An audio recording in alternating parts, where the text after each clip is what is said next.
Hello everyone, welcome to CBL. बच्चे, आज हम नायब तहसीलदार का जो पेपर 18 जून 2023 को हुआ था उसकी डिस्कशन करते हैं। देखते हैं कितने क्वेश्चंस जो थे आसान थे, इजी थे, कितने मुश्किल थे, कितने क्वेश्चन हम कर सकते थे।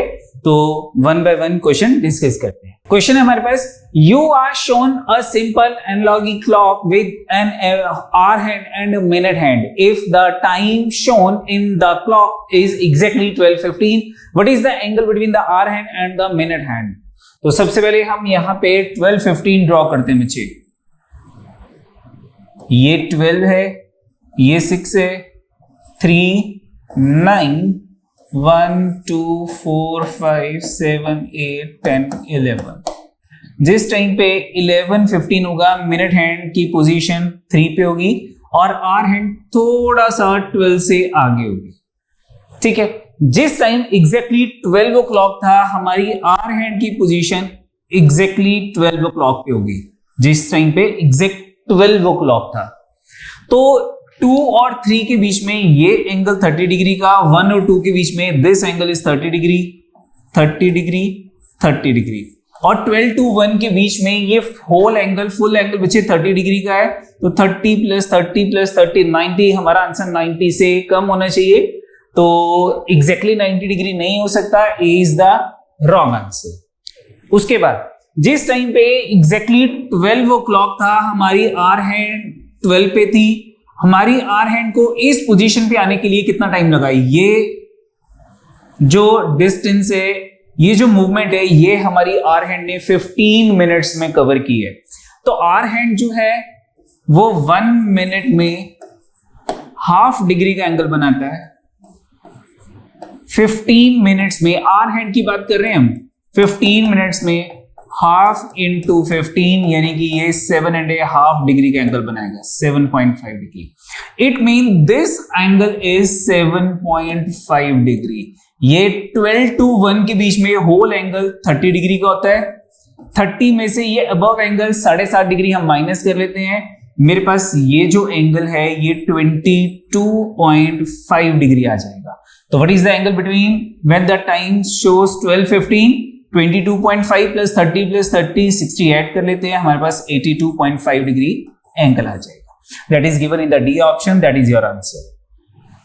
ठीक है बच्चे, नेक्स्ट देखते हैं। Next question, Avesh invest X for a year in a fixed deposit that give a simple interest at the rate of 6% per annum, and she invests half of the amount she get at the end of the first year for another year in an FD.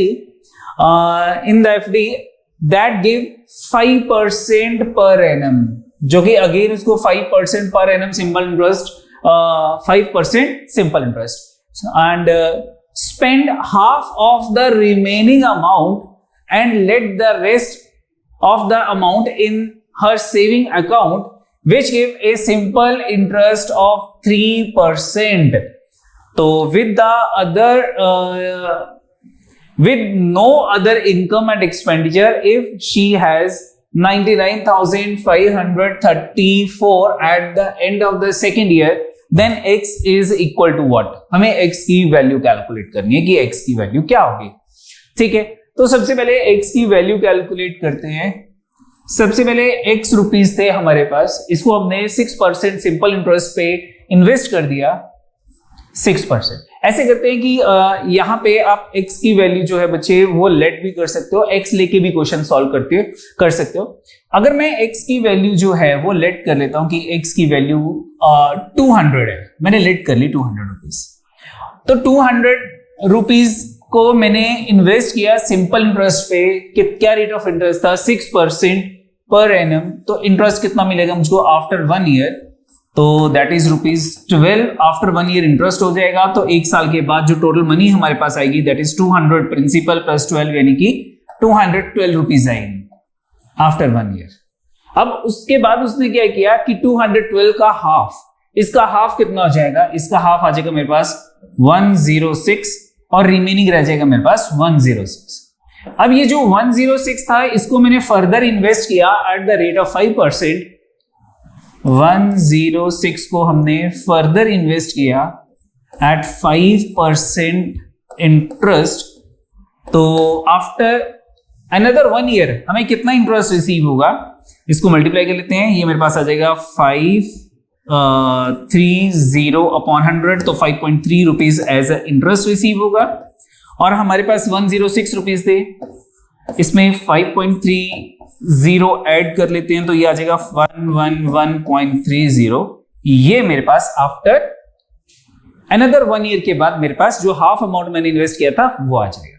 उसके बाद आगे क्या कहा था इसने, and spend half of the remaining amount. ये जो remaining amount है इसमें से आधा उसने खर्च कर लिया, दैट इज 53 उसने स्पेंड कर लिया, और रिमेनिंग 53 जो था वो उसने अपने बैंक अकाउंट में, सेविंग अकाउंट में जो था वो डिपॉजिट कर दिया, और वहां पे उसको 3% पर एनम इंटरेस्ट रिसीव हुआ। तो 53 के ऊपर हम 3% इंटरेस्ट कंसीडर कैलकुलेट कर लेते हैं, तो ये हमारे पास आ जाएगा 159 अपॉन 100, तो दैट इज 1.59।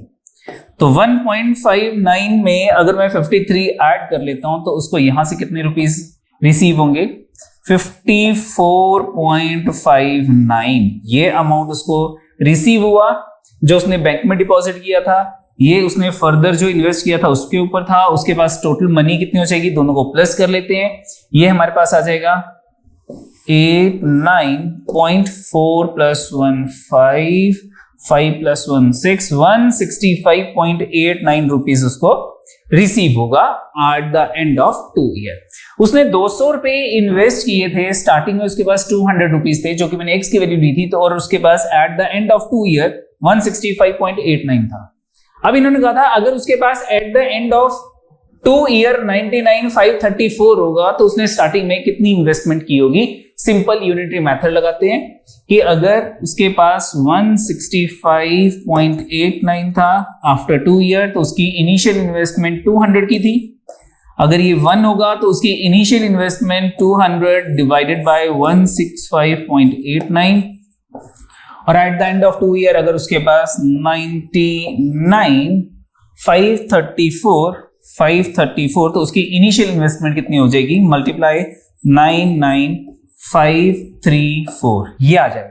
इसको सॉल्व कर लेते हैं। तो सबसे पहले 165.89 है, डेसिमल हटाता हूं, ऊपर 100 लग जाएगा, तो ये मेरे पास आ जाएगा 20000 डिवाइडेड बाय 16589 मल्टीप्लाई 99,534, ये आ जाएगा। तो अगर हम इसको 6 पे कट कर देते हैं, ये 6 आ जाएगा, आप मल्टीप्लाई कर सकते हो, 6 9 54 5 carry 48 plus 5 53 5 carry 6 5 35 5 3 carry 6 96 plus 3 99, तो ये 6 आ गया। 20,000 को 6 से मल्टीप्लाई करते हैं, हमारे पास जो इनिशियल इन्वेस्टमेंट बची वो 1,20,000 आ जाएगी, that is given in C option, that is the answer. C option answer है। आप इसको x लेके भी कर सकते थे, लेकिन x से थोड़ी सी कैलकुलेशन मुश्किल हो जानी थी, और अगर हम लेट कर लेते हैं तो हमारी कैलकुलेशन थोड़ी इजी हो जाएगी। ठीक है, आप ऑप्शन से भी कर सकते थे कि इनिशियल अमाउंट मेरा 1 लाख है तो कितना होगा, 90,000 है तो कितना है, 120 है तो कितना होगा, बट एट दैट टाइम आपको क्वेश्चन 3 टाइम सॉल्व करना पड़ेगा, तो इट्स बेटर कि आपने लेट कर लिया। नेक्स्ट देखते हैं, next question. Water flowing from a tap at a constant rate of r liter per minute, r liter per minute, ये रेट ऑफ फ्लोइंग है वाटर का टैप से, can fill a cylindrical tank in 6 minute. ये 6 minute में tank को fill कर देता है, fill a tank in 6 minute, ये टाइम दे रखा है इसका। ठीक है, a hole is made at the bottom of the tank so that water flow out of the tank at a constant rate 1/3 of the rate of flow of the water from the tap, यानी कि जो इसका rate है flowing का उसका 1/3 हो गया। R/3 litre per minute की स्पीड से वाटर जो है वो टैंक से बाहर जा रहा है। ठीक है, when the tank gets full अब टैंक जो है वो फुल है, द होल गेट सील्ड। जिस टाइम टैंक फुल होगा होल सील हो जाएगा automatically. If the tank with the hole is empty to begin with the water start flowing from the tap at the rate of r liter per minute, how long will it take for the tank to become full? यानी कि अगर हम दोनों को, inlet और outlet दोनों को open कर देंगे तो हमारा टैंक जो है वो कितनी देर में फिल होगा।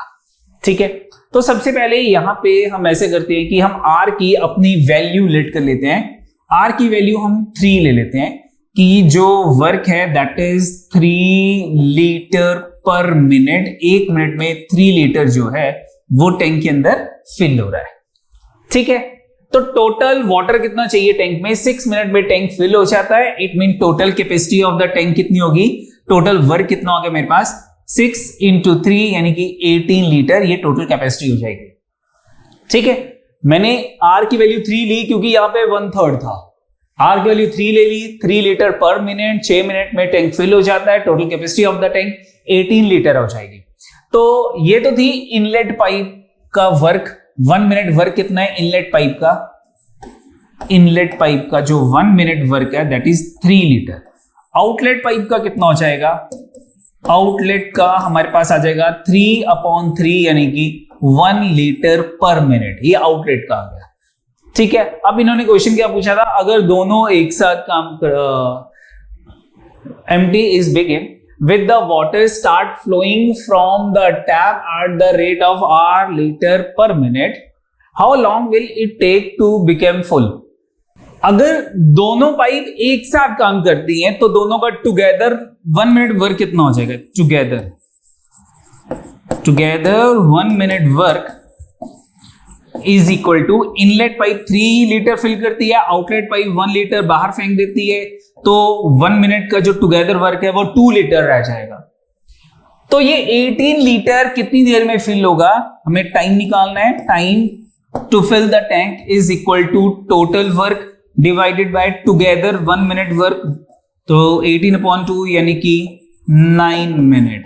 अगर दोनों इनलेट और आउटलेट दोनों एक साथ ओपन होंगी तो हमारा ये जो टैंक है वो 9 मिनट में फिल हो जाएगा।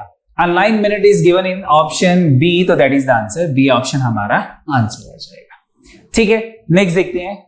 हाँ जी बच्चे, नेक्स्ट क्वेश्चन है C is a circle with radius r greater than 0, r की वैल्यू 0 से ग्रेटर है, पहली condition. Then first option, circumference of the circle can never be equal to its area, कि circumference जो है वो एरिया के इक्वल नहीं होगी, नेवर, कभी भी नहीं होगी। तो circumference का फार्मूला क्या होता है हमारे पास? 2πr और एरिया का πr²। अगर मैं r की वैल्यू 2 लेट कर लेता हूं तो मेरे पास circumference किसके इक्वल हो जाएगी? 2 × 2 4π के इक्वल हो जाएगा, और एरिया किसके इक्वल हो जाएगा? 2 × 2 का स्क्वायर 4π। इट मीन कि अगर रेडियस 2 है तो सर्कमफ्रेंस और एरिया दोनों इक्वल होते हैं। तो it mean first A option is wrong. B option, the area is greater than circumference. इसने कहा है कि एरिया, बी ऑप्शन, ये ए ऑप्शन थी, बी ऑप्शन कह रही है कि area is always greater than circumference. No, देखो अभी ये रॉन्ग हो गया। जब r की वैल्यू 2 है तो एरिया जो था सर्कमफ्रेंस के इक्वल था, ये तो वैसे ही गलत हो जाएगी। लेकिन अगर मैं r की वैल्यू यहां 1 भी कंसीडर कर लेता हूं कि r की वैल्यू 1 है तो मेरा एरिया कितना हो जाएगा? 1 का स्क्वायर इंटू पाई हो गया, और सर्कमफ्रेंस कितनी होगी? 1 × 2 2π होगी। तो इन दिस केस मेरे पास जो है वो circumference is greater then area हो जाएगी, r जो है जब 1 होगा। तो इट मीन ये भी मेरे पास बी ऑप्शन भी रॉन्ग होगी। सी ऑप्शन क्या कह रही है? The area is greater than circumference, कि एरिया हमेशा ग्रेटर देन सर्कमफ्रेंस होगा एक्सेप्ट r लेस देन 1। कब? जब r की वैल्यू लेस देन 1 है, इसको छोड़ के बाकी सभी वैल्यूज पे एरिया जो है वो ग्रेटर होगा। ठीक है, except r is less than 1। अगर मैं r की वैल्यू 1 के इक्वल लेट कर लेता हूं कि if r is equal to 1, जैसे कि मैंने अभी इक्वल टू लिया था, r की वैल्यू 1 ली थी, तो यहां पे मेरे पास क्या था? Area is less than circumference था, जब r की वैल्यू इक्वल टू 1 है। लेकिन ये कह रहा है कि लेस देन 1 के लिए ही सिर्फ एरिया स्मॉलर होगा, इक्वल टू 1 के लिए वो ग्रेटर हो जाएगा। ठीक है, तो ये मेरे पास रॉन्ग हो गया। अगर मैं r की वैल्यू हाफ कर लेता हूं, r is equal to 1, r की वैल्यू 1.5 लेट कर लेता हूं, 1/2 यानी कि 3/2 लेट कर लेता हूं रेडियस की value, that is greater then 1। अब इस केस में मेरे पास जो है वो एरिया ग्रेटर होना चाहिए। अगर आता है तो हम सी ऑप्शन कंसीडर करते हैं। अब एरिया का फॉर्मूला क्या था, पाई आर स्क्वायर, पाई रेडियस का स्क्वायर 3/2 का स्क्वायर, तो 9/4 हो गया। और सर्कमफ्रेंस कितनी होगी, 2 पाई आर रेडियस से मल्टीप्लाई करते हैं तो ये आ जाएगी मेरे पास 3 पाई आ जाएगी। तो ये मेरे पास कितना है एरिया, यहाँ पे 2.25 पाई, ये आ गया। बट एरिया अभी भी स्टिल लेस देन सर्कमफ्रेंस है, जबकि r ग्रेटर देन 1 हो गया। तो इट मीन सी ऑप्शन भी हमारी रॉन्ग है। डी ऑप्शन क्या कहती है, डी ऑप्शन एक रिमेनिंग रहेगी, तो that is my answer. Area is greater than circumference, area circumference से ग्रेटर होगी जब r जो except r is less than 2 या इक्वल टू 2। ठीक है, लेकिन अगर हम r की वैल्यू इक्वल टू 2 कंसीडर करते हैं कि अगर r की वैल्यू जो है वो 2 थी, ये ले रखी थी हमने, r जब 2 था तो हमारे पास जो है वो ग्रेटर नहीं होगा, ये गलत है यहां पे। ठीक है, यहां पे r इज लेस देन 2, मतलब ये सॉरी ये ठीक है, r की वैल्यू अगर लेस देन 2 है या r की वैल्यू इज इक्वल टू 2 है, इन दोनों कंडीशन में जो हमारा एरिया है, इन दोनों कंडीशन में जो एरिया है that is less than circumference, इस कंडीशन को छोड़ के बाकी सभी पे हमारे पास जो एरिया है that is greater than circumference. बिल्कुल ठीक है, r इज इक्वल टू 2 पे क्या हो रहा था कि एरिया जो है that is equal to circumference, और इस पे क्या हो रहा था, area is less than circumference. ये दोनों कंडीशंस थी r लेस देन 2 पे और r इज इक्वल टू 2 पे। लेकिन जब r की वैल्यू हमारे पास ग्रेटर देन 2 हो जाएगी तो हमारे पास क्या हो जाएगा, एरिया ग्रेटर देन सर्कमफ्रेंस हो जाएगा। दिस डी ऑप्शन इज बिल्कुल करेक्ट है। ये आप लेट कर सकते हो, 2 से ग्रेटर वैल्यू 3 लेट करके देख लो। मेरे पास जो एरिया है वो 9 पाई आ गया और जो सर्कमफ्रेंस है वो 6 पाई है, एरिया ग्रेटर हो गया सर्कमफ्रेंस से। बिल्कुल करेक्ट है, तो D option is the answer. ठीक है बच्चे, नेक्स्ट देखते हैं। इजी था क्वेश्चन ये। A company uses rosewood for making chair involve cutting, finishing and polishing. Cutting leads to 10% wastage of wood. Cutting से 10% wood जो है वो waste हो जाती है, and finishing leads to 5% waste of wood. जो finishing करते हैं तो 5% wood और waste हो जाती है, and subsequently 1% increase in the weight during to nails. और जो कीले वगैरह लगाते हैं उनसे जो वेट है उसका वो 1% फर्दर इंक्रीज हो जाता है। Polishing leads to 2% increase in the weight, और जो पॉलिश करने पे जो चेयर का वेट है वो 2% इंक्रीज हो जाता है। उसके बाद if the total weight of polished chair, यानी कि फिनिश चेयर, जो पॉलिश करने के बाद जो चेयर का वेट है that is 528.5 kg. What is the total weight of rosewood used for making these chair, यानी कि हमने जितनी वुड यूज की थी उसका मुझे वेट निकालना है। और ऑप्शंस में हर एक ऑप्शन अप्रोक्सीमेट दे रखी है, तो इस क्वेश्चन को करने के लिए हम क्या करते हैं, हम स्टार्टिंग में वुड का वेट जो है वो 100 kg लेट कर लेते हैं कि हमारे पास जो स्टार्टिंग में वुड का वेट था, रोज वुड का वेट था दैट इज 100 kg, 100 kg।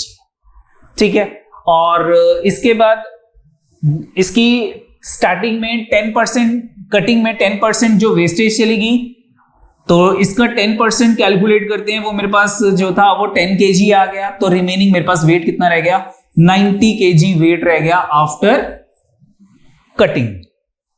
अब आफ्टर कटिंग इसकी फिनिशिंग में 5% और चला गया, तो इसका 5% कैलकुलेट करते हैं, 90 का 5%, ये मेरे पास आ जाएगा 4.5 kg और वेस्टेज आ गई मेरे पास तो मेरे पास रिमेनिंग वेट कितना रह गया, 90 केजी में से हम 4.5 केजी माइनस कर लेते हैं, हमारे पास कितना रह जाएगा 85.5 केजी हमारे पास वेट आ गया।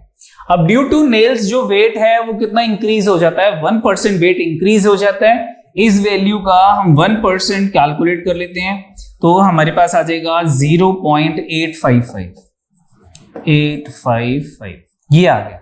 ये वेट इंक्रीज हो गया तो इसमें हम ऐड कर लेते हैं 85.5 में अगर मैं 0.855 वेट ऐड कर लेता हूं तो मेरे पास कितना आ जाएगा 55368 ये आ गया नेल्स लगाने के बाद। अब इसके बाद 2% और इंक्रीज हो जाता है ड्यू टू पॉलिशिंग, तो इसका 2% कैलकुलेट कर लेते हैं 2/100 इतना वेट और इंक्रीज हो जाएगा 86.355 में। तो 2 से मल्टीप्लाई कर लेते हैं, 5 5 10 0 5 10 11 7 2 172.710 डिवाइडेड बाय 100 तो पॉइंट यहां पे लग गया। तो जो वेट इंक्रीज हो गया वो कितना आ गया मेरे पास 1.7271 और इंक्रीज हो गया तो इसमें ऐड कर लेते हैं 1.7271 तो टोटल वेट कितना आ गया मेरे पास, ये आ गया 5 + 1 6 नहीं 1 तो एज इट इज आ गया 7 और 5 12 2 1 कैरी 5 2 7 और 1 8 7 3 10 0 1 कैरी 6 7 और 1 8 और 8 ये आ गया 7 10 0 1 6 7 8 बस ये आ गया 88.0821 केजी मेरे पास जो फाइनल वेट आ गया। अगर स्टार्टिंग में हमने 100 केजी लेट किया था तो मेरे पास जो फाइनल वेट है वो इतना आ गया। अब क्वेश्चन में क्या दे रखा था कि हमें फाइनल वेट दे रखा था 528.5 केजी, इनिशियल हमने कितना वुड यूज किया होगा तो यूनिटरी मेथड लगा लेते हैं कि फाइनल वेट अगर 88.0821 था तो हमारे पास स्टार्टिंग वेट जो था इनिशियल वेट 100 केजी था, अगर ये 1 है तो ये आ जाएगा 100 डिवाइडेड बाय 88.0821 और अगर हमारे पास जो वेट था वो 528.5 है तो कितना हो जाएगा तो मल्टीप्लाई 528.5 ये आ जाएगा। ठीक है सॉल्व कर लेते हैं इसको। यहाँ पे 4 zeros ऊपर आ जाएंगी, या 4 zeros ऊपर आ जाएंगी, यहां कर लेते हैं 1 0 0 4 zeros और आ गई 1 2 3 4 डिवाइडेड बाय 880821 और ये आ गया 5285 पॉइंट हटाएंगे तो अपॉन में 10 आ जाएगा, ये आ गया 0 से 0 कैंसिल होगी तो ये मेरे पास कितना आ जाएगा, ये अप्रॉक्सीमेट निकालना है हमें 5285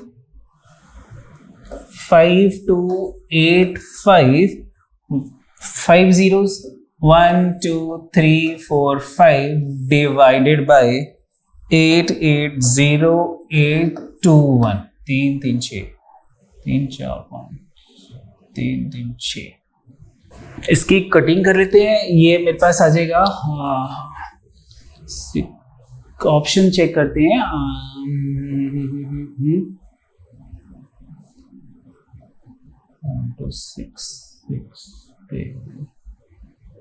6 1 6 2 पर 12 2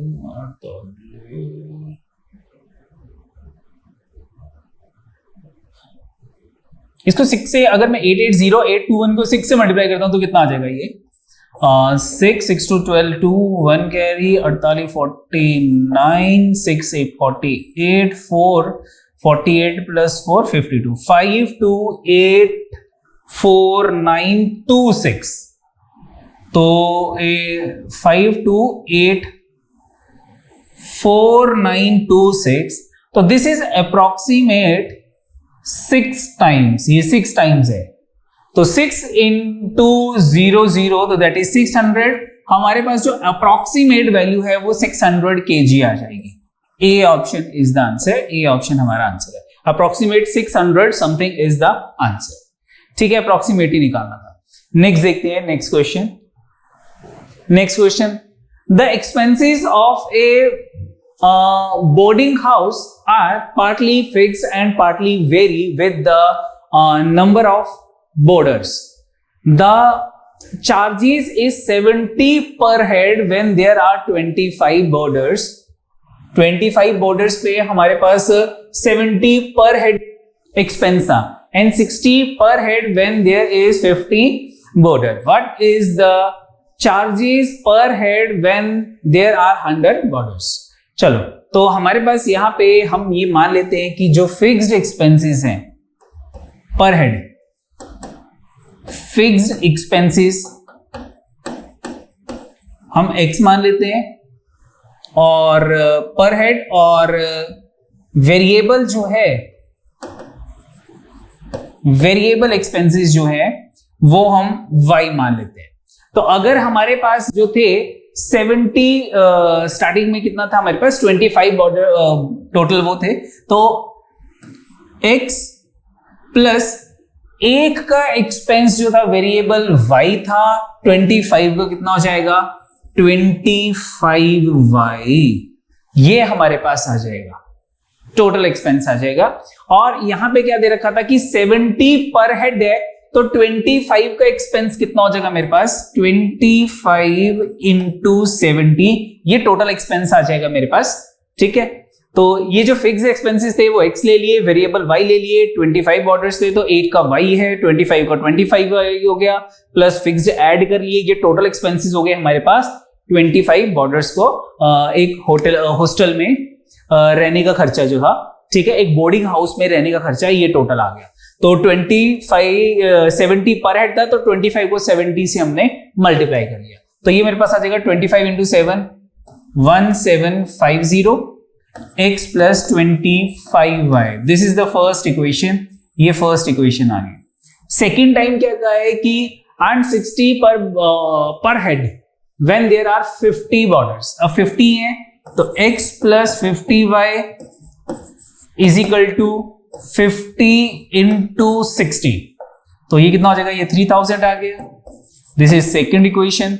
दोनों इक्वेशंस को सॉल्व कर लेते हैं और x और y की वैल्यू निकाल लेते हैं। दिस वन, दोनों को माइनस कर लेते हैं, x माइनस एक्स ये कैंसिल हो गया, 50 माइनस 25 ये 25y रह गया, इज इक्वल टू 3000 माइनस 1750 ये आ जाएगा 1250 आ जाएगा। कटिंग करते हैं, y इज इक्वल टू 50 आ गया, y की वैल्यू 50 आ गई, y की वैल्यू 50 यहां पुट कर लेते हैं, ये आ जाएगा x प्लस 50 इंटू 50 2500 हो गया, उधर जाके माइनस हो गया तो इज इक्वल टू 500 आ गया, x की वैल्यू 500 आ गई, x की वैल्यू 500, y की वैल्यू 50। हमें क्या निकालना है कि जब हमारे पास 100 बॉर्डर थे, तो ये कितना हो जाएगा x plus 100y is equal to per head expense निकालना था। मैं कहता हूं पर हेड एक्सपेंस यहां पे मेरे पास आ जाएगा, x की वैल्यू पुट कर लेते हैं, x की वैल्यू 500 थी प्लस 100 इंटू वाई की वैल्यू 50 है, 100 इंटू 50 ये मेरे पास आ जाएगा 5000, मेरे पास टोटल एक्सपेंस हो गया 5500। ये कितने का एक्सपेंस आ गया 100 पर्सन्स का आ गया, तो एक पर्सन को कितना हो जाएगा, इसको 100 से डिवाइड कर लेते हैं, तो मेरे पास जो 55 पर हेड एक्सपेंस आ जाएगा, 55 पर हेड। तो 55 rupees per head that is given in the C option. तो बच्चे सी ऑप्शन हमारा आंसर है। ठीक है, इजी था ये भी। नेक्स्ट देखते हैं, next question. Suresh, a daily veg worker, was paid 700 during a period of 30 days. During the time period, he was absent for 4 days. ठीक है, उसको 1700 पे हुआ for a period of 30 days, जिसमें से वो 4 दिन एब्सेंट था। 30 में से 4 days वो एब्सेंट था, 4 days absent, and was fined 15 per day for absent, और 15 रुपीज पर डे उसे एब्सेंट का फाइन पड़ गया, तो 15 इंटू 4 60 रुपीज का उसको फाइन आ गया। Suresh was paid full salary only for 18 days. उसे सिर्फ 18 दिनों की फुल सैलरी मिली है, 18 डेज की फुल सैलरी, फुल सैलरी। अगर मैं फुल सैलरी को x मान लेता हूं तो 18 इंटू एक्स, उसको 18x फुल सैलरी मिली है 18 डेज के लिए, एक डेज की x रुपीज, 18 डेज की 18x। And those who came late were given only half of the salary for that day. और रिमेनिंग कितने डेज रह गए? 18 4 22 और 8 रिमेनिंग रह गए 8 डेज, और इन 8 डेज की उसे हाफ सैलरी मिली है, हाफ सैलरी। तो x बाय 2, एक दिन की x लेट की थी तो x बाय 2 को 8 से मल्टीप्लाई करते हैं तो ये मेरे पास आ जाएगा 4x आ जाएगा। ठीक है, चलो उसके बाद क्या कहा था इसने? What would be the salary paid per month to a worker who came on the every day and was never absent? तो हम यहाँ पे x की वैल्यू कैलकुलेट कर लेते हैं। ये मेरे पास कितना हो जाएगा? 4 डेज एब्सेंट था और 15 पर डे उसको वो पड़ रहा है, तो 60 18x full day, half day के लिए 4x, और जो एब्सेंट था उसके लिए 60 डिडक्ट हो गए, इजिकल टू उसको टोटल रुपीज रिसीव हुए थे 1700। तो x की वैल्यू निकाल लेते हैं, 22x इजिकल टू इधर जाके प्लस हो गया 1760, x की value equal to 1760 divided by 22, तो ये 8 आ गया, 8 2 का 16 प्लस 1 80। x की वैल्यू 80 आ गई, यानी कि पर डे जो वेज रेट था वो ₹80 था। तो 30 डेज के लिए कितना पे होगा? जो वर्कर कभी छुट्टी नहीं लेगा या लेट नहीं आता, into 80, that is equal to 2400 rupees जो थी वो वेजेस आ जाती। 2400 is given in the A option, that is answer. ठीक है बच्चे, नेक्स्ट देखते हैं। नेक्स्ट क्वेश्चन है, to reproduce an old photograph, a photographer charges x to make a negative 3/5 of x for each of the first 10 prints and 1/5 of the x for each print in excess of 10 prints. If 45 is the total charges to make a negative and 20 prints from an old photograph, what is the value of x? मुझे x की value निकालनी है। Simple question था, negative के x rupees और उसके बाद print outs के लिए कितने थे? प्रिंट आउट्स के लिए थे हमारे पास 3/5 पर प्रिंट। तो किस वैल्यू का 3/5 था? x का 3/5 ऑफ x, ये पर प्रिंट के एक्सपेंसेस थे फॉर ईच, हर एक का, फॉर फर्स्ट 10 प्रिंट्स। तो ये एक प्रिंट के इतने चार्जेस हैं, 10 प्रिंट के ये चार्जेस आ जाएंगे। उसके बाद 10 प्रिंट्स के बाद जो चार्जेस थे वो कितने हो जाएंगे? वो 1/5 ऑफ x हो जाएंगे। तो 1/5 ऑफ x कितना हो गया? 1/5x। ये पर प्रिंट के थे, टोटल 20 प्रिंट्स निकाले थे उसने, तो पहले 10 के ये हो गए एंड रिमेनिंग 10 प्रिंट्स के इंटू 10 ये आ जाएगा। तो ये 20 प्रिंट्स के चार्जेस आ जाएंगे और टोटल एक्सपेंस जो था 20 के वो 45 रुपीज था। Find the value of x, वही मुझको निकालना है। ठीक है, तो ये कितना हो जाएगा? ये आ गया x प्लस 5 2 का 3 2 का 6x हो गया, प्लस 5 2 का 2x हो गया, इज इक्वल टू 45। तो 6 2 और 8 और 1 9, 9x इज इक्वल टू 45 और x की वैल्यू 5 आ गई। ठीक है, सिंपल क्वेश्चन था, x की वैल्यू 5 आ गई, that is given in the D option. Next देखते हैं, all quiet people are harmless. All quiet people, ये क्वाइट पीपल अगर मैं इनको कंसीडर कर लेता हूं तो ये सारे के सारे क्वाइट पीपल जो है ये हार्मलेस है।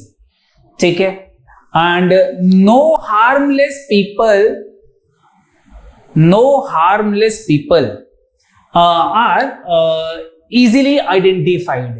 तो no harmless people easily identified, ये easily identified अगर मैं कंसीडर करता हूं तो क्या आ जाएगा? अब then which of the following conclusion, मतलब कि इनसे कौन सा following conclusion बनता है? The premises leads to the which of the following conclusion? पहला, quiet people are not easily identified, ये quiet people not easily, yes ये तो करेक्ट है। Most people who are easily identified, ये इजिली आइडेंटिफाइड था। Are harmless, no इनमें कुछ भी कॉमन नहीं है। All harmless people are quiet, no ये वो हार्मलेस पीपल हैं जो क्वाइट नहीं है। Some easily identified people are quiet, no इनमें कुछ भी कॉमन नहीं है। तो ए ऑप्शन हमारा बच्चे आंसर आ गया, सिंपल था ये क्वेश्चन। नेक्स्ट देखते हैं, next question. S star T mean S is the sister of T, यानी कि स्टार का मतलब है सिस्टर। नेक्स्ट आ गया मेरे पास S plus T mean S is the brother of T, plus का मतलब जो था वो ब्रदर आ गया, ठीक है। S minus T mean S is the son of T, यानी कि first one is the son of second one. और डिवाइड का मतलब है डॉटर, इजिकल टू का मतलब फादर, हैश का मतलब मदर। क्वेश्चन क्या था, which of the following means P is the sister of Q, कि पी जो है वो सिस्टर है किसकी, क्यू की। तो ए ऑप्शन, पी प्लस का मतलब क्या था, प्लस का मतलब था ब्रदर, तो Q is brother of P, ये ब्रदर है, sorry R, Q is brother of R. First option कर रहा हूं मैं भी, A option. Q is brother of R, same generation में है। माइनस का मतलब R is son of P, R जो है वो सन है किसका, पी का, ठीक है। तो आर इज सन, माइनस का मतलब सन था, तो यहां पे पी और क्यू ब्रदर सिस्टर नहीं है, A is the wrong. Second देखते हैं, B option, Q star R, तो Q is sister of R. Q star, star का मतलब सिस्टर था, Q is sister of R. और आर माइनस पी, तो R is son of P, ये भी पी और क्यू सेम जनरेशन में ही नहीं है, तो ब्रदर सिस्टर नहीं हो सकते। C option, P is equal to Q, यानी कि P is father of Q, P is father of Q, ये फादर हो गया P क्यू का। और Q प्लस R, तो Q plus R, Q is brother of R, sorry Q, sorry P not R, अच्छा R है, Q is brother of R, ठीक है R ही है। तो यहां पे मेरे पास P और Q जो है वो अगेन ब्रदर सिस्टर नहीं है, ये तो फादर सन है, नो नॉट द आंसर, एक ही ऑप्शन रहेगी, डी इज द आंसर। तो P star Q, P is sister of R, P sister है किसकी, R की, ठीक है, सिबलिंग्स है ये दोनों। P सिस्टर है R की, उसके बाद R प्लस Q, तो R is brother of Q, R brother है Q का, ये तो तीनों आपस में सिबलिंग है। तो P is sister of Q, बिल्कुल ठीक है। अगर Q मेल है तो भी P सिस्टर है, और अगर Q फीमेल है तो भी P सिस्टर है, बिल्कुल ठीक है। P is sister of Q, D option is the answer, D option बचे हमारा आंसर है। ये भी सिंपल क्वेश्चन था, ठीक है। नेक्स्ट देखते हैं, next question. P can do a piece of work in 27 days, Q can do the same piece of work in 18 days, और Q start the work alone and P join him later. The work was completed in 12 days. How many days did Q work more than P? चलो, जो P है वो 27 days में work complete करता है, Q जो है वो 18 डेज में वर्क कंप्लीट करता है। दोनों का एलसीएम ले लिया, मेरे पास आ गया 54, तो टोटल वर्क मैंने 54 यूनिट्स लेट कर लिया, units. P's one day work is equal to 54 by 27 is equal to 2 unit, और Q's one day work is equal to 54 upon 18 is equal to 3 units. ये आ गया। नाउ अब इसने क्या कहा था, कौन स्टार्ट कर रहे हैं work, work piece of work, and Q start the work alone. The work was completed in 12 days, यानी Q वर्क स्टार्ट कर रहा है और एंड तक काम कर रहा है, तो Q 12 डेज काम कर रहा है। ये इक्वेशन बना रहे हैं हम, equation Q's one day work into number of days. Q's one day work is 3 units and number of days 12.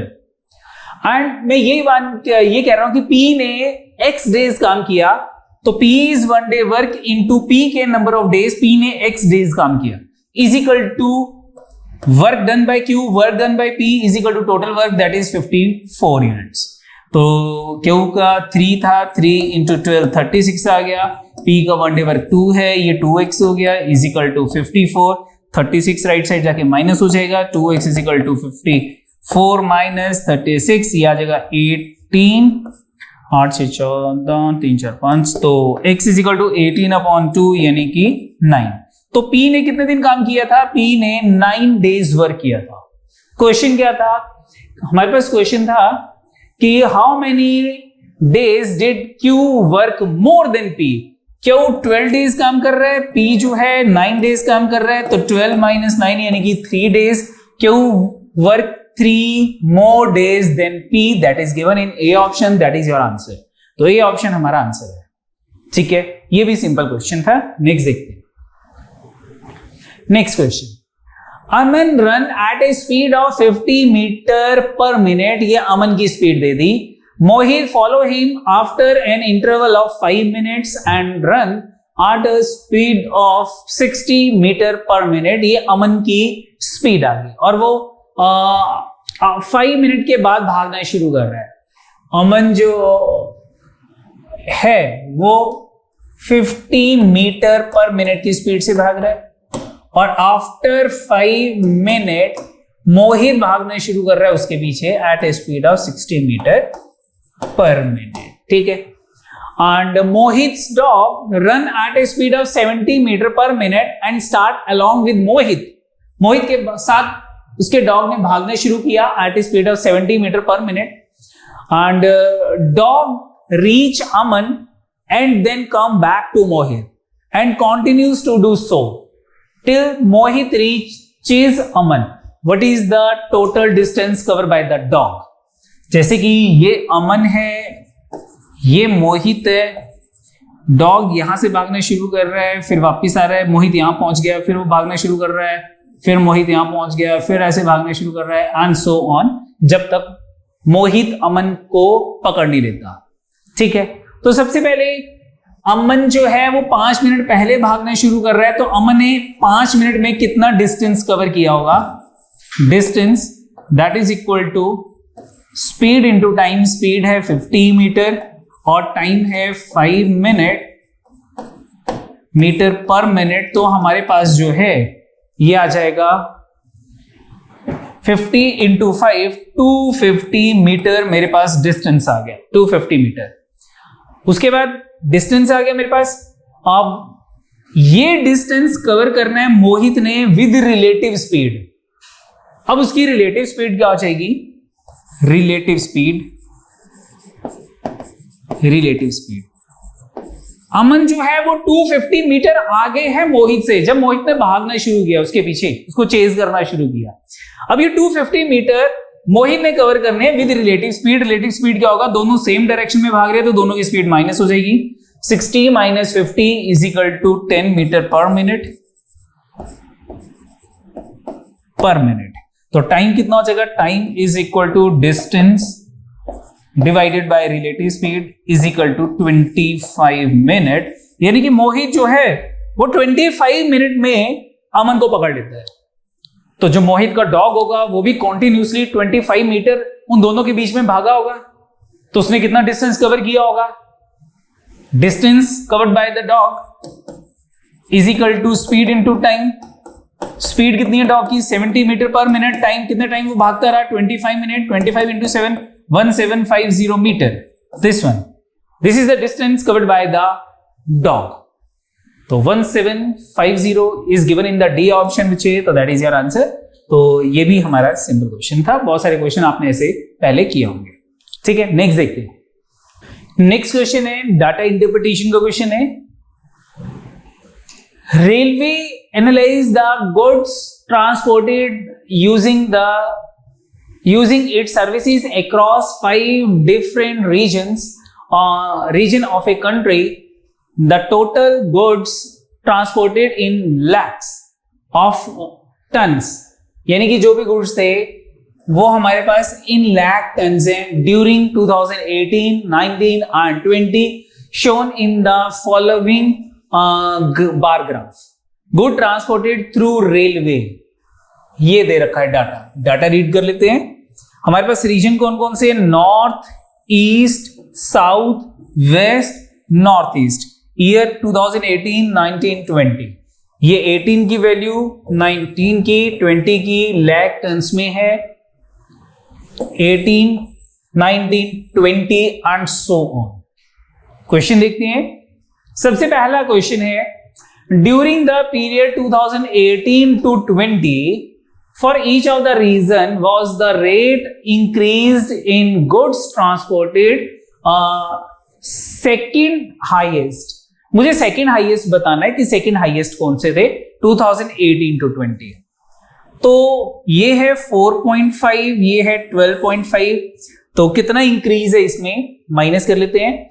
ये आ गया मेरे पास 4.5, 12.5, 8 अपॉन 4.5 परसेंटेज निकाल लेंगे। सेकंड देखते हैं, 6.1 एंड 15.8 माइनस किया, ये आ गया 7 और 1 8 और 9 6 15, 9.7 डिवाइडेड बाय 6.1, ये आ गया। थर्ड का 2.3 एंड 11.2, यह जगह 9 3 2 3 और 8 3 11, 8.9 अपॉन 2.3, ये आ गया। नेक्स्ट आ गया 5.6 एंड 16.9, तो ये आ गया 6 और 3 9 11, 11.3 अपॉन 5.6, ये आ जाएगा 2.4 एंड 7.7, तो 4 3 7 और 5 डिवाइडेड बाय 2.4। तो अब देखते हैं सबसे हाईएस्ट कौन सी वैल्यू है। ये आ गया मेरे पास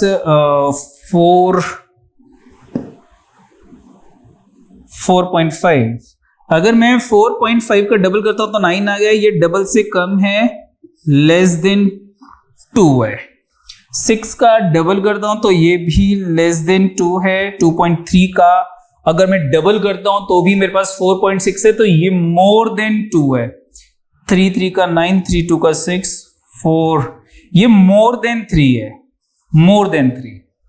ठीक है, ये कितना हो गया 5, 2 का 10, 6 3 12, 2 5 10 11 11, ये भी मोर देन 2 है।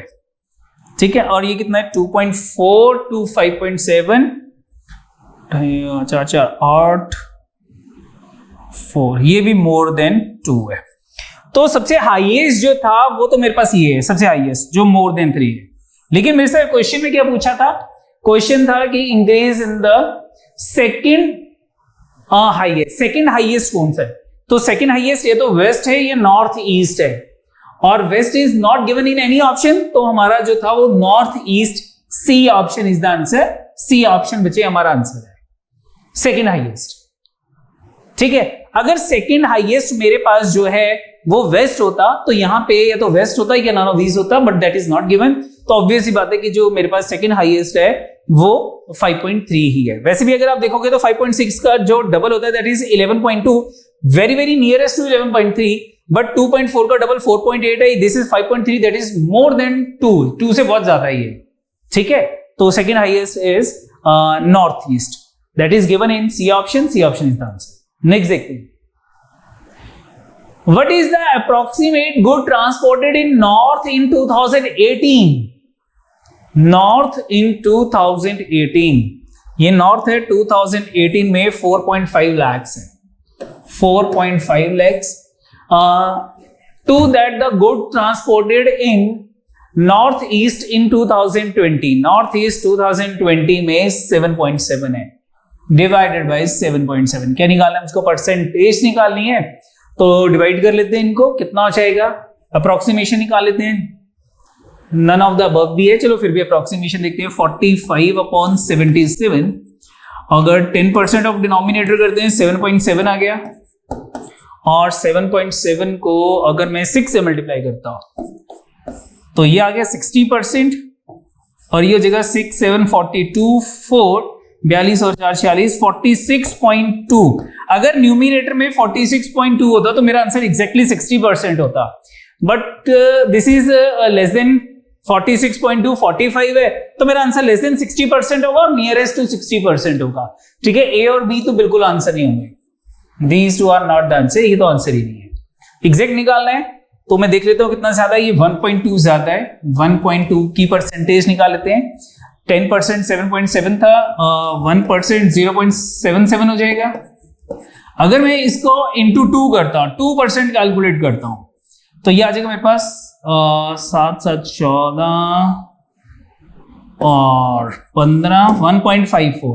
अगर 1.2 की जगह 1.54 होता, इसमें से 1.54 अगर मैं माइनस करता हूं तो वो मेरे पास 45 से कम आ जाएगा। इसमें से 2% कम करता हूं तो ये 58 हो गया, यानी कि ये 58% से तो ज्यादा है और 60% से कम है। अप्रोक्सीमेट हमारे पास 58.44। सी ऑप्शन हमारा आंसर है बच्चे, C option is the answer. ठीक है, नेक्स्ट देखते हैं। Again same data, what is the ratio of average good transported in south in the given 3 years to that of the average goods transported in west in the same period? Ratio निकालनी है, north upon south upon west, south divided by west, इसकी average. तो south की क्या हो जाएगी, तीनों को प्लस कर लो, डिवाइडेड बाय 3 कर लो, वेस्ट को प्लस कर लो, डिवाइड बाय 3 कर लो, तो डिवाइड बाय 3 करने की जरूरत नहीं है। 8 3 11 2 13 3 1 3 8 और 11 19, 193 आ गया साउथ का। वेस्ट का कितना हो जाएगा, 6 5 11 और 9 20, 16 और 30 35 2 37 370 डिवाइडेड बाय 370। रेशियो ये आ जाएगी, परसेंटेज में निकाल रहे, परसेंटेज निकाल लो इसकी, तो कितना हो जाएगा, 10% इज 37, 37 ऑप्शन में नन ऑफ दीज नहीं है। 37 तो किससे मल्टीप्लाई करेगी, 193 आ जाएगी। 6 से कर लेते हैं इसको भी, 60%, 6 7 42 4 18 और 4 22, तो 222 आ गया। 60%, आंसर 60% से कम है, 60% से कम है। 50% कितना होगा इसका, 5 से अगर मल्टीप्लाई करता, 5 7 30, 5 3 15 3 18, 185 50% होता, लेकिन मेरे पास 193 है, 185 से ज्यादा, 50% से ज्यादा है, ए ऑप्शन भी नहीं है। तो ठीक है, मेरा 50% कितना हो गया, 50% इज 185, तो 185 और 93 में कितना डिफरेंस है, 8 का। 1% कितना हो गया डिनोमिनेटर का, 3.7, 3.7 को किससे मल्टीप्लाई करेंगे, 8 आ जाए। 2 से करते हैं तो 2% आ गया मेरे पास, 7.4 आ गया। ये 8 है, 2% से ज्यादा होगा, 2% से ज्यादा होगा, 52% से थोड़ा सा ज्यादा होगा, 52.16। B option is the answer. ठीक है बच्चे, तो ये तो परसेंटेज, हम जब परसेंटेज का डीआई का टॉपिक करते हैं, नंबर्स अपॉन नंबर करते हैं, तो यहां पे ये चीज आपको आनी चाहिए, अप्रोक्सीमेशन। ठीक है, नेक्स्ट देखते हैं। नेक्स्ट क्वेश्चन है हमारे पास, a skating champion move along the circumference of the circle of radius 21 metre in 44 second. How many second will it take to her to move along the perimeter of a hexagon of side 42 metre. ये circle है, radius 21 है और वो इसकी circumference पे move कर रही है, तो इसकी लेंथ निकाल लेते हैं। Length is equal to, circumference की लेंथ कैसे आती है, 2 पाई r, 2 पाई की वैल्यू 22/7, रेडियस 21, ये 7 3 का 3 2 का 6 6 2 का 12, 2 1 कैरी, 12 + 1 132 मीटर लेंथ आ गई। और कितनी देर में कवर कर रही है, 44 सेकेंड में इसकी स्पीड आ जाएगी। Speed is equal to distance divided by time, distance है 132, टाइम है 44, और ये आ जाएगा 11 1 का, 11 2 का, 11 4 का, 4 3 का, 12 3 मीटर पर सेकेंड इसकी स्पीड आ गई। ठीक है, अब एक हेक्सागन है जिसकी 6 साइड्स होती हैं, दिस वन, और इसकी एक साइड जो है वो 42 मीटर है। हाउ लॉन्ग, मुझको टाइम निकालना है। ठीक है, क्या कहा इसने, हाउ मेनी सेकेंड्स, टाइम निकालना है। 42 इंटू 6, ये टोटल डिस्टेंस आ गया, distance upon speed, distance 42 into 6 and speed is 3, तो 3 2 का 6 2 into 2 4 into 2 84 seconds. Easy question था ये. 84 second is given in B option, that is the answer. Next देखते हैं. नेक्स्ट अगेन हमारे पास डाटा का क्वेश्चन है. हमें पाई चार्ट दे रखा है. The following pie chart show the ice cream present at two different ice cream parlours P and Q. एक ये आइसक्रीम पार्लर है P और ये आइसक्रीम पार्लर है Q. ठीक है. The distribution of 6 different ice cream by weight is represented in the table. The total quantity of ice cream with P is 250 kg. ये ice cream parlour है और total quantity है 250 kg. Ice cream parlour क्यों, total weight है 200 kg. ठीक है. और यहाँ पे हमें जो आइसक्रीम की वेराइटीज दे रखी है, चॉकलेट, वेनिला, स्ट्रॉबेरी और raspberry, tutti frutti and butterscotch. Same यहाँ पे वही है, chocolate, vanilla, strawberry, raspberry, tutti frutti and butterscotch. Next देखते हैं क्वेश्चन. नेक्स्ट क्वेश्चन है, what are the two ice cream that are less in quantity with P then that of Q. ठीक है. P की क्वांटिटी कम है then Q की quantity ज्यादा होनी चाहिए. ऑप्शन कह रही है butter scotch, chocolate, vanilla, strawberry, vanilla, raspberry, chocolate, tutti frutti. Chocolate से शुरू करते हैं. चॉकलेट यहाँ पे 14% ऑफ 250 है. कितना हो जाएगा चॉकलेट? 14%. 14 14 में 70 0 7 14 में 28 और 7 35 kg आ जाएगा. ठीक है. यहाँ कितनी है चॉकलेट? 18 2 का 36 आ गया. यहाँ 35 है, यहाँ 36 है, तो एक तो चॉकलेट ही होगी. चॉकलेट. ऑप्शन चेक करते हैं. Chocolate, tutti frutti, chocolate, butter scotch and chocolate. तो बी और सी तो हो ही नहीं सकते क्योंकि इनमें चॉकलेट ही नहीं है. अब बटर स्कॉच चेक कर लेते हैं. बटर स्कॉच कितनी है? Butter scotch this one 15 into 250%. तो 15 5 का 75 7 15 2 का 30 प्लस 7 37.5. यहां पे कितनी है? 21 इंटू 200, तो ये हो जाएगा 42. तो 42 और यस एक हमारे पास जो है वो स्ट्रॉबेरी है, सॉरी बटर स्कॉच है. Butter scotch. तो butter scotch and chocolate given in the A option which is that is the answer. ये दोनों चॉकलेट्स में की क्वांटिटी P पार्लर में कम है कंपैरेटिवली Q पार्लर. ठीक है. नेक्स्ट देखते हैं. What is the absolute difference in quantity in kg of raspberry and strawberry together at parlor P and parlor Q? तो parlor P में raspberry और strawberry, raspberry and strawberry,